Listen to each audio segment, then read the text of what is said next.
प्रिय साथियों, आपसे विनम्र निवेदन है, कृपया इस वीडियो को अंत तक जरूर देखें। यह कोई कल्पना नहीं बल्कि एक सच्ची और प्रमाणित घटना है जिसने यह साबित कर दिया है कि ईश्वर कब और कैसे हमारी सहायता करते हैं। मित्रों, क्या ईश्वर हमारी सहायता करते हैं? उत्तर है हां, लेकिन हमेशा उस रूप में नहीं जैसे हम चाहते हैं, बल्कि उस रूप में जैसे हमारी आत्मा को जरूरत होती है। जब पहलगांव जैसी त्रासदियां होती हैं, जब बादल फटते हैं, जब निर्दोष तीर्थयात्री कुछ ही क्षणों में काल की गोद में चले जाते हैं, तो मन चीख कर पूछता है, ईश्वर कहां थे? शायद आज आप भी जीवन के किसी तूफान से गुजर रहे हों। शायद आप भी ईश्वर से एक उत्तर, एक सहारा, एक चमत्कार मांग रहे हों। तो सुनिए, ईश्वर आएंगे या तो किसी शांति के रूप में, या किसी प्रेरणा के रूप में, या स्वयं आपको इतना बल देंगे कि आप किसी और के लिए ईश्वर का उत्तर बन जाएंगे। इसलिए रुकिए मत, टूटिए मत, क्योंकि जब आप सबसे ज्यादा अकेले होते हैं, वहीं कहीं ईश्वर मौन रूप से आपके भीतर शक्ति बो रहे होते हैं। और जब समय आएगा, आप खुद कहेंगे, मैं नहीं चला था, मुझे तो ईश्वर ने उठाकर चलाया था। एक सुबह जो कभी न भूलने वाली बन गई। कश्मीर की वादियों में, जहां हवा में अमन का एहसास होता था, वहां अचानक गोलियों की आवाज गूंज उठी। पर्यटकों की चीखें, बच्चों की पुकारें और खून से सनी धरती। यह पहलगांव था, लेकिन उस दिन यह स्वर्ग नहीं, नर्क बन गया। लोग पूछते हैं, भगवान कहां थे उस दिन? जो मासूम मारे गए, क्या उनका कोई रक्षक नहीं था? अगर ईश्वर हैं, तो फिर इतना अंधकार क्यों? और तब ये सवाल हर दिल में गूंजता है, ईश्वर हमारी सहायता कब करते हैं? क्या जब हम सबसे ज्यादा टूटा महसूस करते हैं? क्या जब हमें कोई रास्ता नहीं दिखता? या फिर जब हम सब कुछ छोड़कर बस उसे पुकारते हैं? आज की इस कथा में हम न केवल पहलगांव की उस भयावह घटना को याद करेंगे, बल्कि उस सत्य को भी जानेंगे, जिसे जानकर शायद आपका विश्वास हिल जाएगा और फिर एक नया विश्वास जन्म लेगा। क्योंकि आज हम आपको श्रीमद् भगवद गीता की आवाज में यह बताएंगे कि ईश्वर हमारी सहायता कब करते हैं। 26 जिंदगियां जो उस सुबह केवल छुट्टियों पर थीं, पर्यटन, प्रकृति और सुकून की तलाश में पहलगांव की ओर निकले थे। उन्हें क्या पता था कि यह उनका जीवन का आखिरी सूरज होगा। आसमान साफ था, हवाएं ठंडी थीं, लेकिन तभी गोलियों की आवाज ने पहाड़ों की शांति को चीर दिया, और उस एक क्षण ने न जाने कितने घरों को उजाड़ दिया। पूरा देश सन्न रह गया, हर आंख नम थी, हर दिल में एक ही सवाल, भगवान कहां थे? क्या भगवान ने यह देखा नहीं? क्यों ईश्वर ने उनकी सहायता नहीं की? और फिर ये सवाल धीरे धीरे गहराई से हमारे मन में उतरने लगा। आखिर ईश्वर हमारी सहायता कब करते हैं? ऐसे क्षणों में मन सबसे अधिक विचलित होता है, हमारा विश्वास डगमगाने लगता है। हम सोचते हैं, अगर ईश्वर सच में हैं, तो वो इतने निर्दोषों को मरने क्यों देते हैं? क्या वो सो रहे हैं? क्या उन्होंने हमें छोड़ दिया है? लेकिन शायद इस प्रश्न का उत्तर हमारे पास नहीं, बल्कि श्रीमद् भगवद गीता में है। महाभारत के युद्ध के मैदान में भी एक योद्धा खड़ा था जो इसी प्रश्न से जूझ रहा था, अर्जुन। उसने भी श्री कृष्ण से पूछा था, जब अधर्म बढ़ता है और धर्म कमजोर पड़ता है, तो आप कहां रहते हैं? तब श्री कृष्ण ने उत्तर दिया था, जब जब धर्म की हानि होती है और अधर्म बढ़ता है, मैं आता हूं, लेकिन अपने समय पर। मैं हर जीव के भीतर हूं, पर जब तक जीव स्वयं मुझे पुकारता नहीं, तब तक मैं हस्तक्षेप नहीं करता। मैं सहायता करता हूं, लेकिन तब जब तुम्हारा हृदय पूरी तरह समर्पित होता है। अर्जुन तब तक युद्ध के लिए तैयार नहीं था जब तक उसके भीतर का अभिमान, मोह और अहंकार टूटा नहीं। और जैसे ही उसने कहा, अब मैं आपका शिष्य हूं, आप ही मेरा मार्गदर्शन करें, उसी क्षण श्री कृष्ण उसके सारथी बने। युद्ध की शुरुआत नहीं हुई थी, लेकिन मार्गदर्शन शुरू हो चुका था।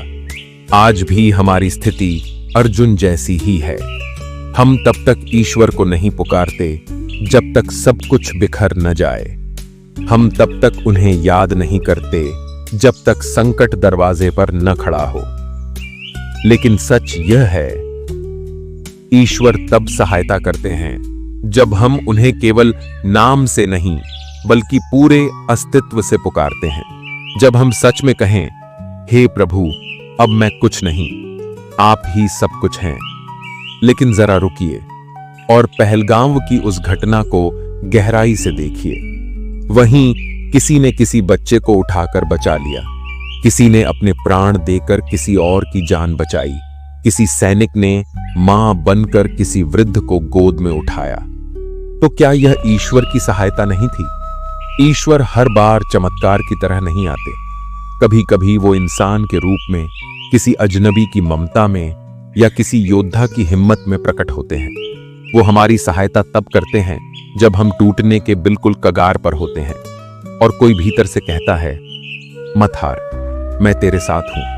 और हां, कभी कभी ईश्वर की सहायता हमें इस जीवन से मोक्ष दिलाकर भी होती है। मृत्यु हमें कष्टकारी लगती है, पर ईश्वर की दृष्टि में वह एक आत्मा की मुक्ति है। जो पहलगांव में मारे गए, वो ईश्वर की गोद में शरण पा गए। उनका कष्ट, उनका संघर्ष समाप्त हुआ। अब वे शांति में हैं। लेकिन जो जीवित हैं, उनके लिए यह घटना एक चेतावनी है, एक आह्वान है कि क्या हम अपने जीवन में सच में प्रभु को जगह दे रहे हैं, या हम उन्हें केवल संकट की घड़ी का आपातकालीन नंबर मानते हैं। श्री कृष्ण कहते हैं, जब तुम अहंकार छोड़ते हो तब मैं तुम्हें संभालता हूं। जब तुम रोते नहीं, रोकर समर्पण करते हो, तब मैं तुम्हें थामता हूं। यही श्रीमद् भगवद गीता का सार है। तो अगली बार जब जीवन कठिन लगे, जब सब दरवाजे बंद हो जाएं, तब याद रखना, ईश्वर दूर नहीं होते, हम ही उनके पास जाना भूल जाते हैं। ईश्वर हमारी सहायता तब करते हैं जब हम उन्हें केवल पूजा पाठ से नहीं बल्कि अपने अंतर्मन से पुकारते हैं। जब हम अपने जीवन का रथ उन्हें थमा दें और कहें, हे केशव, अब आप मेरे सारथी हैं। पहलगाम की घटना एक त्रासदी है, पर वह हमें यह सिखा गई कि जीवन कितना क्षणिक है और ईश्वर की निकटता कितनी आवश्यक है। अगर हम हर दिन श्री कृष्ण को याद करें, तो शायद संकट आने से पहले ही उनका हाथ हमारे सिर पर होगा। हम जीवन में जब सबसे अकेले होते हैं, जब हमारी आंखों से आंसू तो गिरते हैं, लेकिन कोई उन्हें पोंछने नहीं आता, तब अक्सर हम सोचते हैं, क्या भगवान मेरी सहायता कर रहे हैं? क्या वो मुझे देख भी रहे हैं? पर सच यही है, ईश्वर जब हमारी सहायता करते हैं तो वो हर बार चमत्कार की तरह प्रकट नहीं होते। कई बार वो एक विचार बनकर आते हैं, कभी किसी अजनबी की मदद में, कभी अचानक बदलते हालातों में, तो कभी एक टूटे हुए दिल में जो फिर से जीना चाहता है। क्या आपने कभी महसूस किया है कि जब आप सबसे ज्यादा टूटे थे, तब अचानक किसी मित्र का फोन आ गया, या कोई किताब, कोई वाक्य, या श्रीमद् भगवद गीता का कोई श्लोक सीधे आपके दिल को छू गया? वो संयोग नहीं था, वो ईश्वर की सहायता थी। पर वह सहायता हमेशा दिखती नहीं, क्योंकि ईश्वर हमें कमजोर नहीं, मजबूत बनाना चाहते हैं। कभी कभी उनकी सहायता धैर्य के रूप में आती है। जब सब साथ छोड़ देते हैं, तब भी भीतर से आवाज आती है, मैं हूं, तू चलता रह। वो आवाज तुम्हारे भीतर से आती है, पर वह कृष्ण की होती है। कभी उनकी सहायता एक अस्वीकार में छिपी होती है। आपने किसी चीज के लिए बहुत प्रार्थना की और वो नहीं मिली, तब हम दुखी हो जाते हैं। लेकिन कुछ वर्षों बाद हमें समझ आता है, अच्छा ही हुआ वो नहीं मिला। तब समझ आता है ईश्वर ने सहायता की थी इनकार करके। और कई बार ईश्वर हमारी सहायता करते हैं, हमें हमारी गलतियों से टकराकर। हमें गिरने देते हैं ताकि हम संभल सकें। हमारे सामने बार बार वो ही स्थिति लाते हैं जब तक हम सीख न लें। ये दुखद लगता है, लेकिन यही ईश्वर की सबसे बड़ी कृपा होती है। जैसे श्री कृष्ण ने अर्जुन को युद्ध से भागने नहीं दिया, उसे वहीं रोका जहां उसका डर सबसे ज्यादा था, क्योंकि वही उसका जीवन पाठ था। उसे बचाया नहीं, बल्कि भीतर से शक्ति दी। पार्थ, तुम क्षत्रिय हो, ये तुम्हारा धर्म है, उठो। तो अगर आप यह जानना चाहते हैं कि ईश्वर आपकी सहायता कर रहे हैं या नहीं, तो खुद से एक सवाल पूछिए, क्या मैं टूटकर भी चल पा रहा हूं? क्या मैं हार कर भी उम्मीद नहीं छोड़ पा रहा? क्या मेरी आत्मा अभी भी एक आवाज सुनती है, सब ठीक हो जाएगा? अगर हां, तो समझ लीजिए ईश्वर चलकर नहीं आए हैं, वो तो पहले से ही आपके भीतर हैं। और अब सबसे गहरा सत्य सुनिए, ईश्वर की सबसे बड़ी सहायता ये नहीं कि वो हमें संकट से बचा ले, बल्कि ये है कि जब संकट आए तो वो हमारे भीतर से हमें इतना अडिग बना दे कि हम खुद संकट को लांघ जाएं। ईश्वर की सहायता तब समझ आती है जब हम परिणाम नहीं, प्रक्रिया को स्वीकार करते हैं। जब हम कहते हैं, हे प्रभु, जो भी हो, आपके चरणों में मेरी आस्था अडिग रहे। और एक दिन आप पलट कर देखेंगे तो समझ आएगा, ईश्वर ने हर मोड़ पर सहायता की थी, बस आप पहचान नहीं पाए थे। ईश्वर से सहायता मांगना आसान है, लेकिन क्या हम सही चीज मांगते हैं? अक्सर जब हम परेशान होते हैं तो हम कहते हैं, हे भगवान, मेरी समस्या खत्म कर दो। हे प्रभु, मुझे इस दुख से निकाल दो। मेरी नौकरी लगवा दो, मेरी शादी ठीक कर दो, मेरे दर्द को ले लो। लेकिन क्या सच में यही मांगना चाहिए? क्या भगवान केवल समस्या हल करने वाला यंत्र है? नहीं, ईश्वर हमसे कुछ और मांगते हैं। मुझसे शक्ति मांगो, समाधान नहीं। जब अर्जुन युद्ध के मैदान में कांप रहा था तो उसने श्री कृष्ण से क्या मांगा था? हे माधव, मुझे युद्ध से मुक्ति दो। नहीं, उसने कहा, हे प्रभु, मुझे बताइए कि मेरा धर्म क्या है। मुझे ज्ञान दीजिए, मुझे राह दिखाइए। यही है सही सहायता मांगना। हमें ईश्वर से यह नहीं मांगना चाहिए कि मेरे जीवन से अंधेरा मिटा दो। हमें यह कहना चाहिए, हे प्रभु, मुझे एक दीपक बना दो ताकि मैं अंधेरे में भी रोशनी बांट सकूं। जब आप ईश्वर से ज्ञान मांगते हैं तो वह आपको बुद्धि देते हैं। जब आप साहस मांगते हैं तो वह आपको संघर्ष देते हैं ताकि आप भीतर से ताकतवर बने।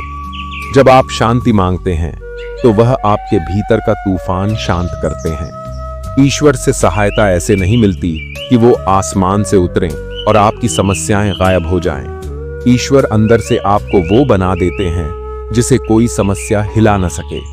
इसलिए अगली बार जब आप ईश्वर से प्रार्थना करें तो यह न कहें, हे प्रभु, मेरी राह आसान कर दो, बल्कि कहें, हे कृष्ण, मुझे इतना मजबूत बना दो कि मैं कठिन राह पर भी चलते हुए मुस्कुरा सकूं। ईश्वर को बहाने पसंद नहीं, उन्हें समर्पण पसंद है। जब आप सच में कह देते हैं, अब मैं नहीं, आप चलाइए मेरे जीवन की नाव, तभी उनकी कृपा की धाराएं बहने लगती हैं।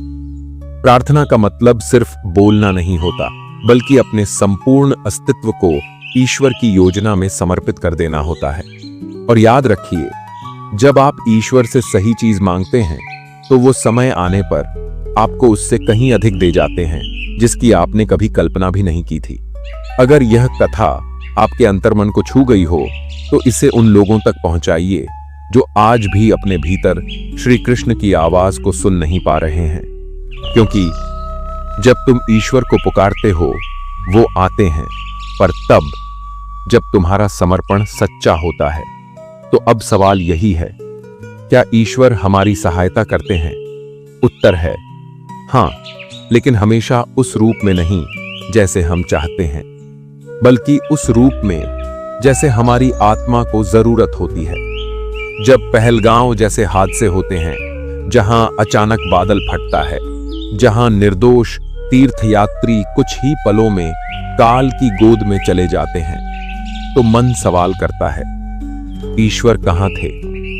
लेकिन जरा ठहरिए, उस तूफानी क्षण में भी किसी ने किसी बच्चे को उठाकर सुरक्षित जगह पहुंचाया, किसी ने अपने प्राण देकर दूसरे की जान बचाई, किसी जवान ने मां बनकर वृद्धों को गोद में उठाया। तो क्या वह ईश्वर की सहायता नहीं थी? ईश्वर हर बार रोशनी बनकर नहीं आते। कभी कभी वो किसी इंसान के रूप में, किसी अजनबी की ममता में, किसी सैनिक की हिम्मत में प्रकट होते हैं।